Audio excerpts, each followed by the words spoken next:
A few months ago, I found the perfect jar for a terrarium. I've been putting it off for some time now, but I'm glad I finally decided to go forward with this build. I started with making a drainage layer. I chose to go with lava rock because it's more porous than, say, pea gravel. You can use pea gravel, or you can even use leeka, which is another porous rock. So I got this stuff at Home Depot.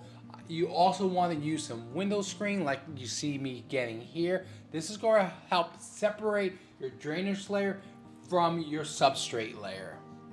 So the first thing I did was to cut out my window screen. I put the jar on top of it and tried to match the size as best as I could. Then you want to put the window screen on top of your drainage layer. Again, this is going to help prevent any substrate from falling into your drainage layer. So the first ingredient in this substrate for my terrarium is coco coir. It comes in a brick form, but you need to rehydrate it. After you rehydrated it, it looks like this. You see me adding 1 part coco coir here, but I ended up adding 2 parts. These are some of the products I used in my terrarium build. I also used some sorghum peat moss. I added 2 parts of this to the terrarium, as you see me doing here. So 1 part is basically the size of the container you're using. So if you want to do a 1/4 part, it's going to be 1/4 of that container size. One of my goals with this terrarium was to have a natural look. So that's why I decided to add this fir bark. Preferably I would have liked to have orchid bark, but I could not find that. But this is a good substitute. They pretty much can be used interchangeably. It's also going to help with moisture control and drainage. This next ingredient for the substrate is pretty important. This is horticultural charcoal. It's going to help improve air circulation and minimize the risk of mold. So it's important that we add some nutrients into this substrate mix for our terrarium. So I'm going to be adding 1/4 parts worm castings to this mix. We want to create a symbiotic relationship between the roots of our plants and the substrate. So I'm adding some premium mycorrhiza to this mix as well. You don't need too much, probably just about a teaspoon to 2 teaspoons. So I've just finished mixing my terrarium substrate mix. Of course, start adding it to my container. Make sure you have your drainage layer and your window screen so some of your substrate doesn't fall into your drainage layer. Let's go ahead and start adding this. You want to choose a front. So this is going to be the front facing me right now.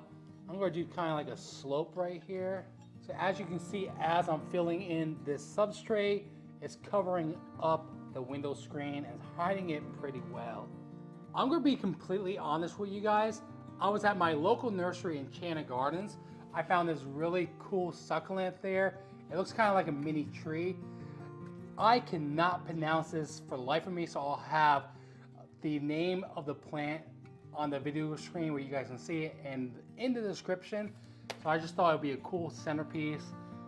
I kind of took it out. Hopefully it doesn't shock the plant. It seems really big for this, but I kind of wanted it to look like some kind of like miniature tree inside this terrarium. Like some old tree that's been there for a while. Next plant that's really good in terrariums are peperomias. So that's why I have here. Just think it was a pretty cool plant that I got again at my local nursery. I have some pruners right here I'm going to use to cut it. This is from Modern Sprout. I'll have a link in the description for these as well. So let's go ahead and cut these. Just going to cut a little piece of it off. Now I wanted to add some moss to this, but it was like impossible to find. Maybe it's just the time of the year. The next plant I'm adding to my terrarium is a Fittonia red. I think this is really cool and it should do well in a terrarium. Basically, when it comes to plants that do well in a terrarium, you want plants that like high humidity. And we're just going to stick that right into the substrate. And to add some good luck, I'm adding a cutting of this Chinese money plant into my terrarium. Another plant that loves high humidity. So I'm going to cut it right from the bottom where the young leaves are.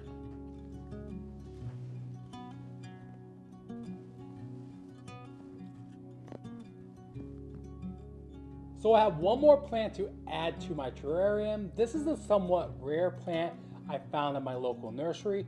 It's a jewel orchid. ahead and stick it in there. It should go ahead and propagate. See if we can find a little more space in here. One of the biggest things when it comes to terrariums, you don't want to overwater. So this is another product from Modern Sprout. It's a mister, so we just want to lightly mist, and you want to stop misting or watering your terrarium before you think you're overwatering. So it's better to underwater than to overwater your plants. So let's go ahead and mist this, get some moisture in here. We have our lid right here. We're going to put that on. So this should be good for quite a while before we need to water again. You want to wait until the moisture level is down before you water again. Again, don't overwater. That's the number one thing when it comes to terrariums. But it looks like a pretty good build today. If you guys have any questions, leave those in the comments. But thanks for watching. If you found any information in this video helpful, please consider liking the video and subscribing for more gardening and plant related videos.